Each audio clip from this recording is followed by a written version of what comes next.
পুলিশের ওপর আক্রমণ না করতে দেশবাসীর কাছে অনুরোধ জানিয়েছেন আইজিপি বাহারুল আলম। বলেছেন, পুলিশকে কাজ করতে দেন, অনুগ্রহ করে আক্রমণ করবেন না। গাজীপুরের মোগরখাল এলাকায় শিল্প পুলিশ কার্যালয়ে এক সভায় প্রধান অতিথির বক্তব্যে এসব কথা বলেন পুলিশ প্রধান। প্রতিনিধি অপূর্ব রায় তথ্যচিত্রে ডেস্ক রিপোর্ট।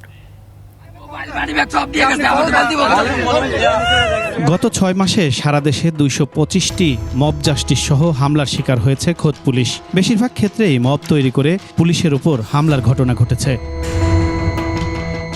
এসব ঘটনার প্রেক্ষিতে পুলিশের উপর আক্রমণ না করতে দেশবাসীর কাছে অনুরোধ জানিয়েছেন পুলিশ মহাপরিদর্শক বাহারুল আলম। সমাজের সকলের প্রতি আবার আমার আহ্বান, আপনারা পুলিশকে সহায়তা করুন, কাজের পরিবেশ তৈরি করুন, পুলিশকে প্রতিপক্ষ ভাববেন না, পুলিশের প্রতি আক্রমণ করবেন না। পুলিশ কাজ করতে না পারলে সুষ্ঠু নির্বাচনের দিকে কিভাবে আগাবেন বলে দাবি করেন আইজিপি। বর্তমানে শান্তি শৃঙ্খলা রক্ষা, মানুষের জনজীবন যেন সুন্দরভাবে চলে, এই সব জায়গা অনেকেই চেষ্টা করবেন যে এখানে যেন অস্থিরতা তৈরি হয়, তাদেরকে প্রতিহত করাই আমাদের কাজ।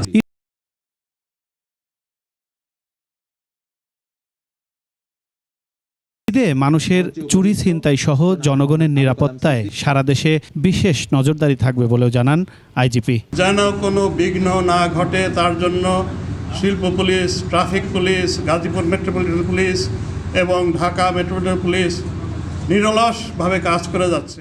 Firoz Hossain, desk report, 21 television.